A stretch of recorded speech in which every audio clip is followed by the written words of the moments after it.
Blessed day to everyone. Kumusta po kayo? Ito po si Kuya Dante po. Ang pag-usapan natin ngayong araw po is about the marks of a true Christian. Amen? So, makikita natin ito kung basahin natin yung Romans chapter 12, verse 9 to 21 po. Makikita natin dito, ano ba talaga ang totoong marka pag tayo po ay totoong Kristiyano? Talagang totoo tayong tumatanggap sa Diyos. Ito po yung mababasa natin sa Romans chapter 12, verse 9 to 21. Umpisa natin sa verse 9 and 10. Ano pong sabi dito? Ang sabi po, don't just pretend to love others. Amen? If we have the fruit of the Holy Spirit, we have love. Pero if you really love others, do not pretend that you really or you love others, but just, show that you really love them. Amen po. Now, it is a very big question kasi sabi dito sa Biblia, love conquers all. Amen po. But ang importante, pag sinasabi mong love po, the love is our Lord Jesus Christ.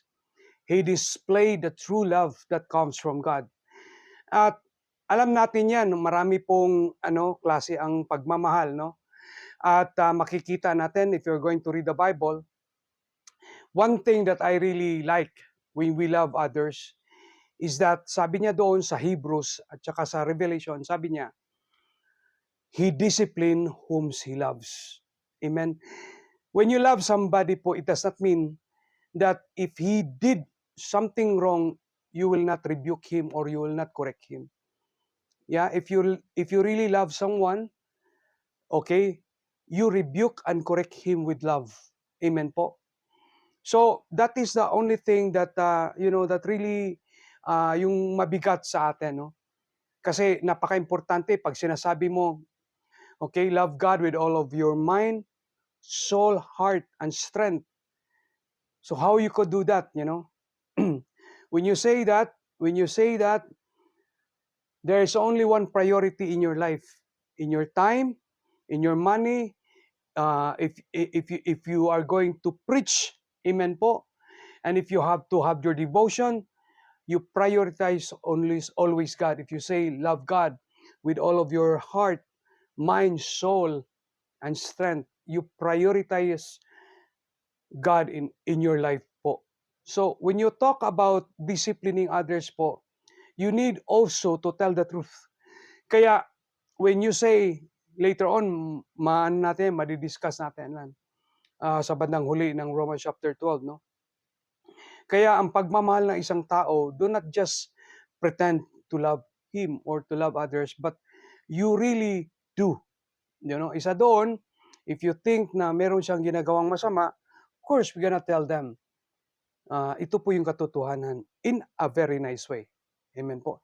Hindi po tayo magbasa-bastang magsasalita sa social media na pangit. If you really take care of these people and you really love them, you talk to them properly. Amen. You talk to them nicely and you explain to them the word of God. What Jesus Christ did for his enemy, the Sadducees and the Pharisees. Of course, you can see that they are really enemy of Jesus Christ. And in fact, they are the one na nagpapako ni Jesus Cristo sa cross ng Kalbaryo. But what he said, if you drink my blood and eat my flesh, you will have eternal life. That means you give to them the bread of life, which is the word of God. Nakuha niyo po. And you have to drink. You have to drink. Give them the word of God, the Holy Spirit, When they repented and they know the truth, they will have a new life. They have the blood of Jesus Christ. Amen po. That's really what it says there. Don't just pretend to love others, but really love them. Amen po. At yun nga po yung point ko, but if we really love them, you teach the truth from the Word of God. Amen po. Sabi niya, hate what is wrong. Hold tightly to what is good.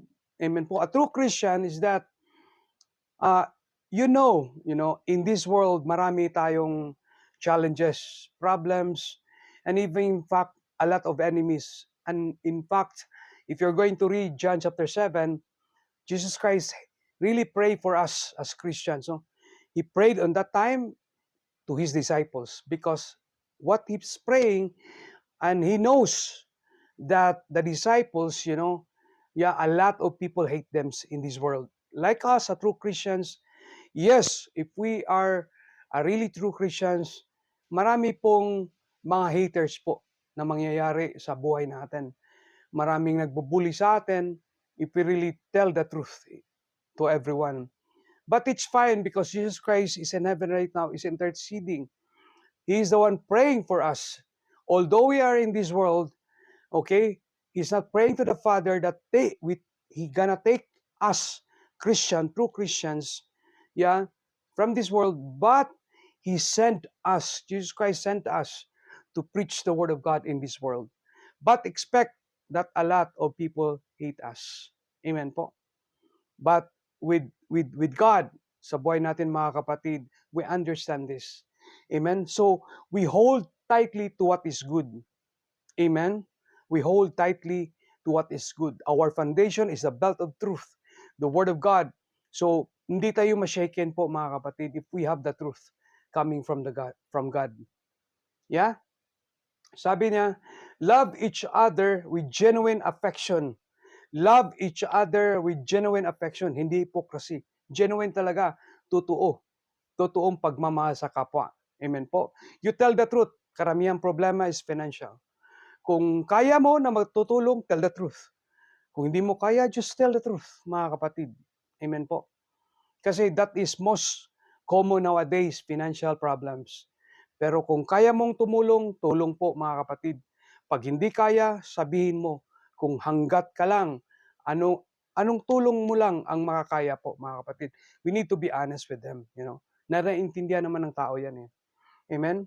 And take delight in honoring each other. Ang ibig sabihin dito, we need to respect each other. Amen po. Ang buhay Kristiyano mga kapatid, ang napaka-importante ay ang respeto. Kaya worship is the highest reverence of respect. The highest respect to God is reverence, is worship. Amen po. Kaya God taught us already as well that we need to respect each other. We need to honor each other, especially our words. Amen po. Honoring each other, napaka-important. Take delight in honoring each other. There is an opportunity to honor other people. Honor them, respect them po mga kapatid. Amen po. This is the most important in our daily lives. While working, we need to respect each other. Especially po, yung greetings, parang wala lang, no? Good morning, you smile. Good evening, you smile. Or good afternoon with a smile. That's really a good respect to everyone. Amen po. Amen? Take note po, ang babae po, if you're going to read Ephesians, ang babae needs love. Ang love kasi affection. Ang love nila, they need love by affection. Ang lalaki din, yung husband natin po mga kapatid, husband nyo, ang asawa natin, they need affection. They consider love as affection. Amen po. If you're going to read Ephesians. Amen po. Then also, if you're going to treat your husband with respect, because, husband thinks about love, is respect. When you respect him, husband, take it as a love. Amen? Take note mga kapatid ha, take note. Amen? So ito po yung mga qualities, ito po yung character or marks of a Christian. Okay? Hindi pa tayo nagtatapos ha, ito pa lang. Don't just pretend to love others, really love them. Hate what is wrong, hold tightly to what is good. Live each other with genuine affection and take delight in honoring each other. Amen po? Let's proceed. Sabi dito, ang mark of a Christian is never be lazy.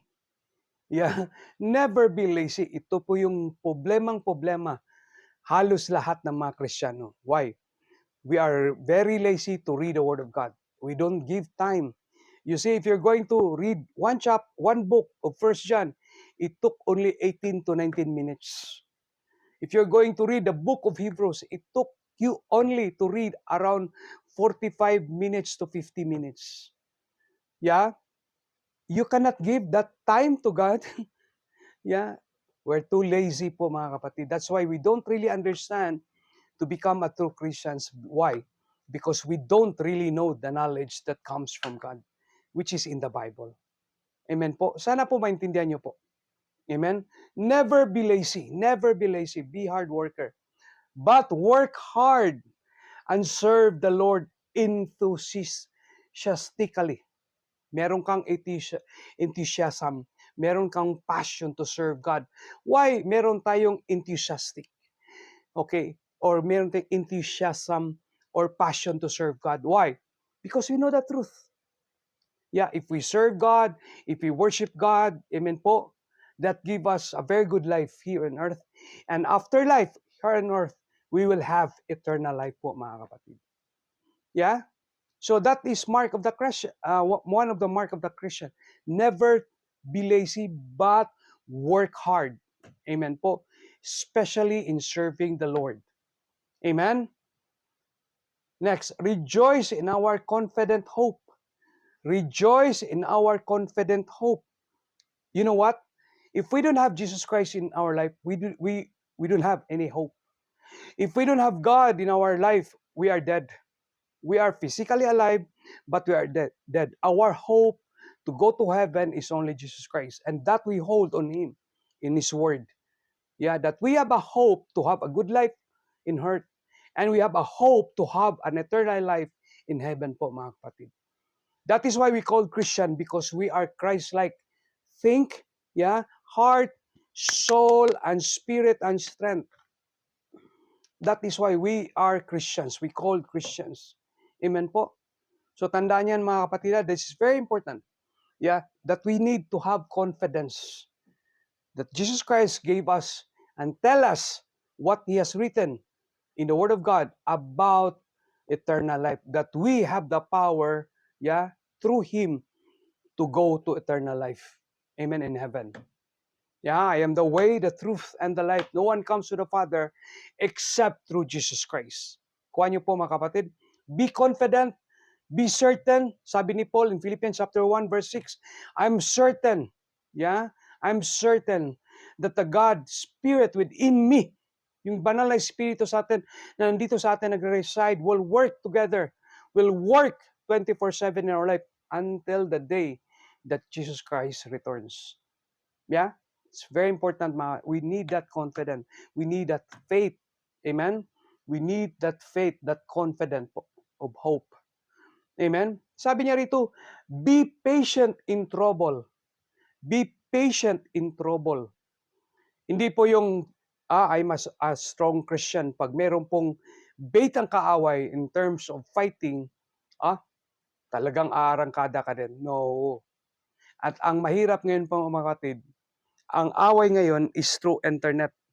Okay? Through Facebook, through Messenger, through TikTok. Binubuhos mo yung sama ng loob ng isang tao sa internet or sa madlang people. Okay? Or sa web site po or sa web na nakikita ng tao. That's wrong po mga kapatid. Be careful kasi nakikita ng kaaway, the more that you will be bait, the more that you will be tempted sa kaaway po, nakikita niya, yun pala ang weakness mo. Kasi the devil is like a roaring lion. Nakakainin ka. He will devour you po mga kapatid. Kakainin ka. Naghahanap lang silang maliit na butas, nakakainin ka at ilaglag ka sa impyerno. While you are still in earth, okay, biktima ka na sa demonyo.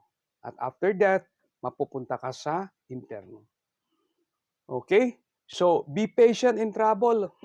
Huwag masyadong, okay, mahangin po mga kapatid. Kailangan po, ang sa mata sa Diyos, mas maganda kasi pag tumatakbo ka sa mga ganyang problema. Yeah, sa may mga trouble, malit na bagay. Wag mainit kaagad ang ulo. Takbo na lang. Okay? Sa mata ng Diyos, hindi ka duwag. Pero siguro sa mata ng tao, duwag tayo. Pero okay lang yon kasi we're worshiping God here. Amen po. We're true Christians. And keep on praying.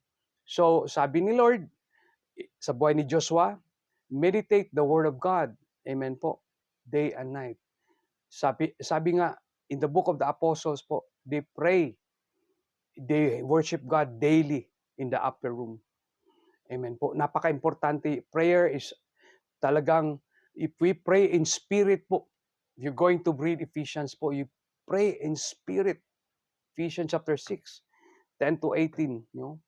Pray in the spirit. Very powerful. You have the armor of God. You gonna pray in spirit po, mga kapatid. Amen po.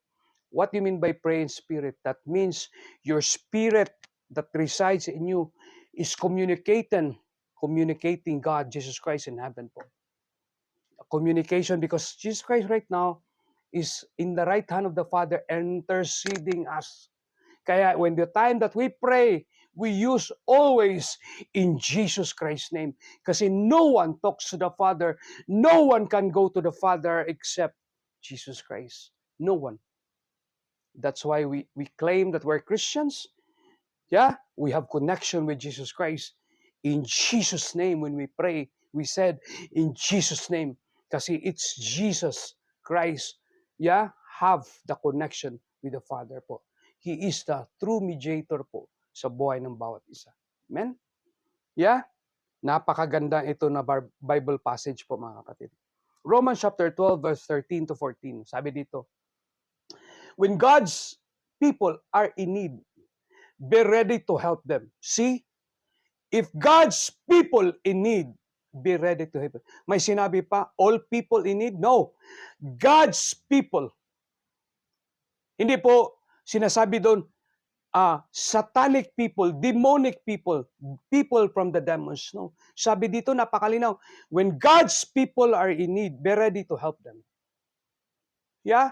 Kasi when demons people or Satan's people in need, you should not help. But if they're thirsty, and hungry, feed them by the word of God. Amen po. Napakalinaw yan kasi confusing. Pastor, nag-ano siya po eh. Okay? Kailangan niyang tulong. Ngayon lang siya humihingi nung time na marami siyang pero, niwaldas yung pera niya at nagdudruga siya ng babae siya. Is he a God's people? Yeah, you can say no. Especially kung wala ka.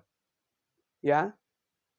Pero kung meron ka at willing ka talaga tumulong, natakita mo pwedeng tulungan, in the power of the Holy Spirit resides in you. Kasi magdidictate yung banal na Espiritu Santo sa iyo eh. Like for example, you go for vacation. You are working abroad, OFW. So yung mga kabarkada mo nung una na manginginom ay pupunta lagi sa bahay. They need money for drink, for drugs. No, do not do that. They're not God's people, mga kapatid. But if God's people, we need help. Yeah? Need help. Na talagang between life and death. Because God will give you wisdom when you help people. Amen po. Yeah? Okay? Now, let the Holy Spirit resides in you, decide for it. You pray for it if you're going to help. Amen po. But sure, sabi niya rito, when God's people are in need, be ready to help them. In any ways.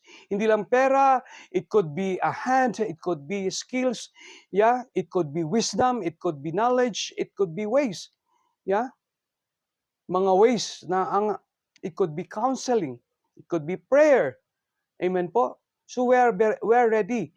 Yeah, like for example, if God's people needs a project, okay, a project that we need to plant a church and a church, then we need to help. Yeah, we're ready to help. Amen? Yeah, equipments in the church, we should be ready in helping them. We're true Christians eh. Kaya nga Kristiyano tayo. Okay, nakibahagi tayo sa ministry ni Jesucristo. Ang tawag natin ay Christians. Amen po. Sabi niya rito, always be eager to practice hospitality. Yeah? Always, what? Welcoming people po. Yeah? Sharing the word of God. Invite them to the church of God. Yeah? Yeah? Through Facebook, through TikTok, Instagram, whatever social media it is. Yeah, if they come to the church, we welcome them. If they also ask questions, we welcome them. Then we will answer their questions. Amen po. Always be eager to practice hospitality. Yeah. Hospitality, that like it is term of serving people, you know. Yeah, not neglecting people po. Amen. So that is the true Christians po. Amen po. Now, of course, there will be a lot of people also po na ginamit ng kaaway po sa buhay na ito. And we also ready po because they bait us in debate or questions, be ready to answer the truth. That is why we need to learn, we need to read, we need to meditate the Word of God day and night. Sabi niya, always be eager to practice hospitality. Amen po? Nakuha niyo po mga kapatid? Yeah. Number 14, he said, verse 14, bless those who persecute you. Don't curse them. Pray that God will bless them. Ano po yung gagawin natin? Bless them by praying them. Yeah? Not curse them, but bless them by praying them. Yeah? Or maybe we pray to God. Yeah? Pray to God that, guide them, and someone will talk to them about what wrong in their life. Sometimes they will not listen to us. But pray to God, someone used by the Holy Spirit that influence them for them to really know the truth. Amen po? Do not curse them. Pray for them. Pray for them. Amen? Yeah, because our enemies is not that person.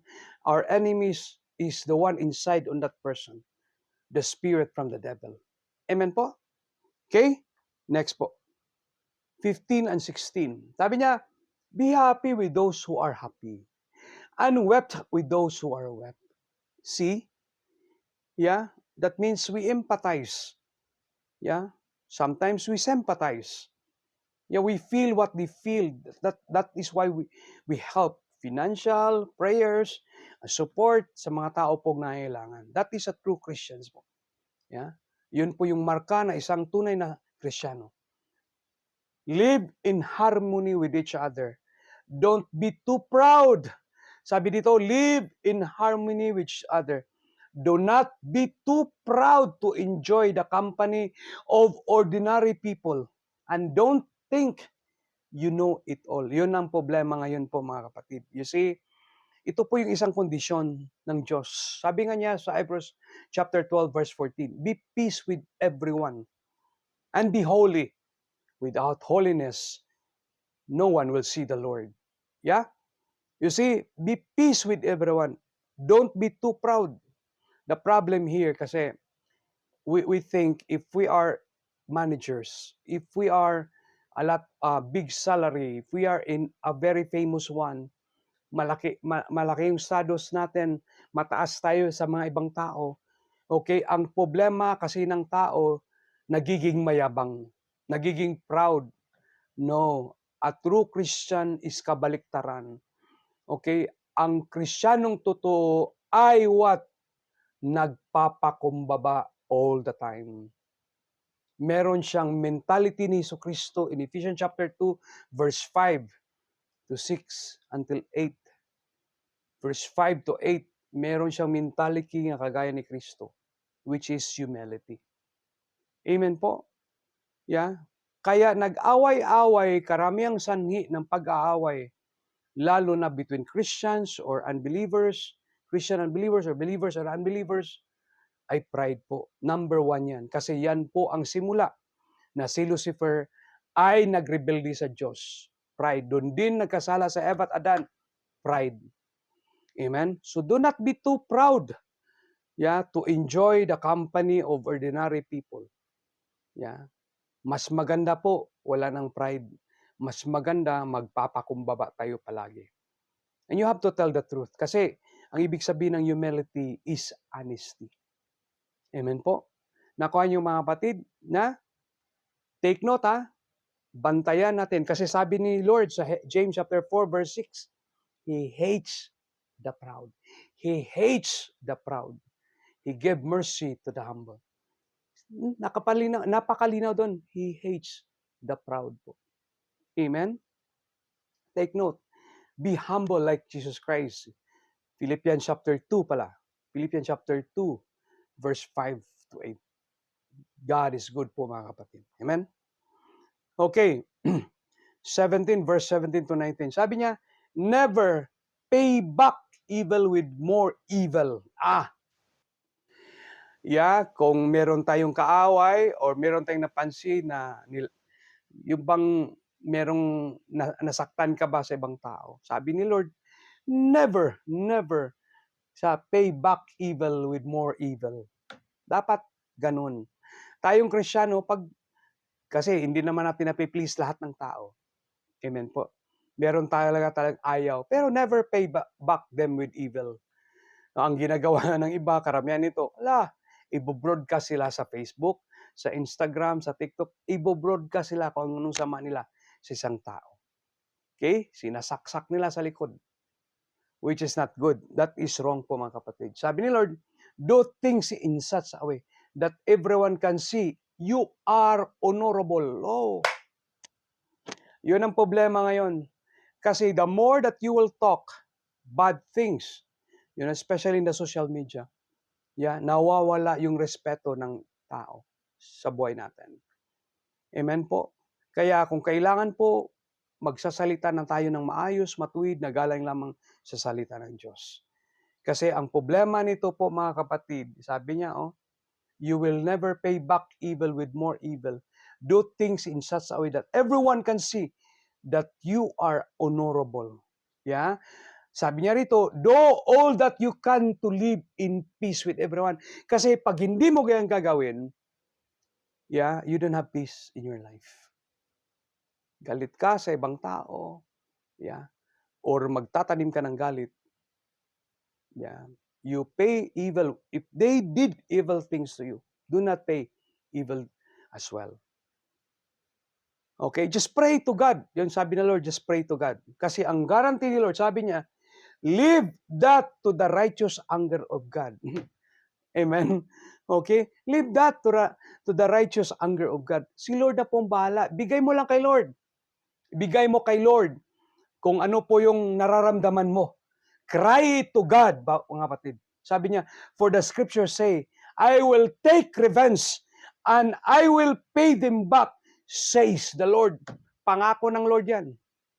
Kaya wag mong yung mga bait ng kaaway, tinitem ka na ikaw po ay magre-revenge, wag na wag. Kasi iyan po ay kasalanan. Wala tayong tiwala sa Diyos. Ang sabi niya, I will take revenge, I will pay them back, says the Lord. Magtiwala tayo sa Diyos kasi ang Diyos natin ay hindi naglalay po mga kapatid. Trust God lang po. Amen po. Nakuha niyo po, iyan po yung mga marka sa isang tunay na Kristiyano. Amen po. Mahirap yan mga kapatid, pero kayang gawin ni Lord yan. Basta tayo ay magpapakumbaba, manalig sa Diyos. Na if the time somebody will give you evil things or hindi maganda, do not pay it back with evil. Just rebuke them by praying with love. Pray for them. Bless them po mga kapatid in true prayers po. Amen? Nakuha niyo po mga kapatid. Okay, last but not the least. Sabi niya in verse 20 to 21, instead, if your enemies are hungry, feed them. Sabi niya, Pastor, if your enemies are hungry, feed them. Yes, it's true. If they are thirsty, give them something to drink. Dalawa lang binanggit ng Lord. That means, if they are hungry of the Word of God, give them the Word of God. If they are thirsty, give them the blood of Jesus Christ. Share the Word of God so that they will repent and they contact the blood of Jesus Christ. Amen? Do not be angry with them. Do not persecute them as well. No. Just share the Word of God to them. Okay? Just share the Word of God to them. Wala kang magawa kasi they are your enemies. They are your enemies.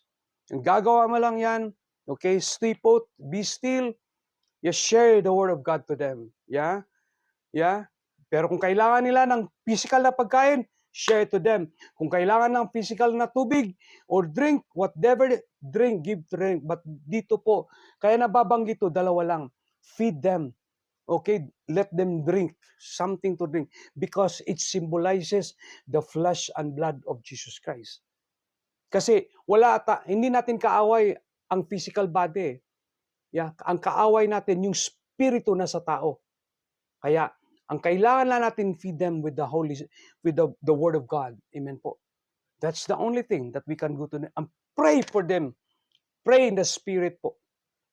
Yeah? Walang sinabi si Lord. Pag sila po ay nangailangan ng pera, bigyan mong pera. Hindi. Ang sinabi ni Lord, feed them. Give them something to drink.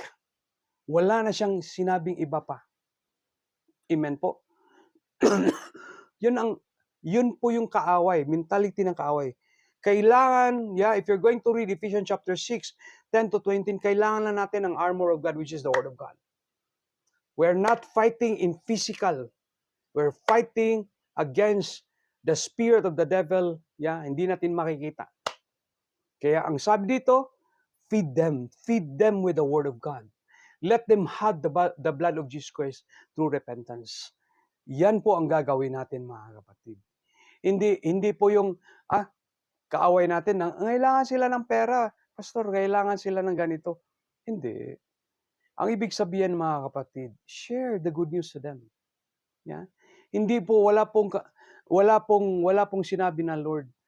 Pagkaaway natin po, mga kapatid, kung anong gusto lang gawin, kaya nilang gustong gawin. Hindi po. Hindi yan, mali yan, mga kapatid. Kaaway na nga. Kaaway ng Diyos ay demonyo. No. Kailangan food. We need to fight with them with the Word of God. We need to feed them with the Word of God. We need to show them that we are Christians. We need to show respect. We need to show love. That's the only thing that we can give to them. Amen? For them to repent and contacted the blood of Jesus Christ. It does not mean that if you are of enemies, okay, magpaapak ka na lang. Hindi. We need to stand firm. We have the belt of truth. Amen po. Amen. Sabi nga ni Lord, bala na. Akong bala dyan. Basta ang gagawin nyo, you stand firm, you give them the Word of God, feed them the Word of God. Amen po. Okay? Stand ka lang, be firm ka lang, ako nang bahala ang magre-revenge in behalf sa'yo. Yan ang sabi ni Lord. Kaya sabi niya dito sa 22, sabi niya, okay, dito, we'll continue, sabi niya, okay, again, we'll just review. Instead, if your enemies are hungry, feed them. If they are thirsty, give them something to drink. In doing this, you will heap burning coals of shame on their heads. That means, kung gagawa sila ng evil sa'yo, wag kang gumagawa evil din sa kanila. Yeah? Kung titirahin kanila, sige lang, you have the shield of faith. Yeah? You have the helmet of salvation. Yeah? You have the sword of the Word of God, and you have the belt of truth, and you have the shoes of peace from the gospel. Amen? Amen? So, defensive ka, your offense is only the Word of God. Puro defense, your sword is only the Word of God. You give the Word of God to them. Yeah? So, ang sabi niya, do not let evil conquer you. So, paano yan? Do not let evil conquer you. So, kung meron silang ginagawa sa iyo, your enemies, then stand firm because you know the truth. You have the belt of truth, which is the Word of God. Yun po yung promise ng Diyos. Kaya importante, meron tayong salita ng Diyos. Kasi kung hindi natin alam ang katotohanan, now, we will be fallen, we will be conquered by the devil. But sabi ni Lord, conquer evil by doing good. Amen? Yeah? Yeah, you have to stand firm, you have to do what is right, and you have to do what is true. That is how are we going to conquer evil people sa buhay, enemies po sa buhay natin. Sabi ni Lord, okay, vengeance is mine. Amen? That should be the marks of the Christian po, mga kapatid. Ito po yung marka na isang tunay na Kristiyano po. Okay? Marami pa po. Like if you see Galatians 5:22 to 23, that the fruit of the Spirit, yes, that also the mentality and characteristic of a Christian. But here, talagang inuunti from Romans chapter 9 to 21, talagang in detail talaga ano po yung gagawin ng isang tunay na Kristiyano, ang marka ng isang tunay na Kristiyano. Amen? Amen? Sana po naintindihan nyo at sana po naunawaan nyo po. Remember po, Romans chapter 12, verse 9 to 21. That is the marks of a true Christian. Amen? God bless you po mga kapatid. Salamat po. Salamat sa time niyo po. God bless you.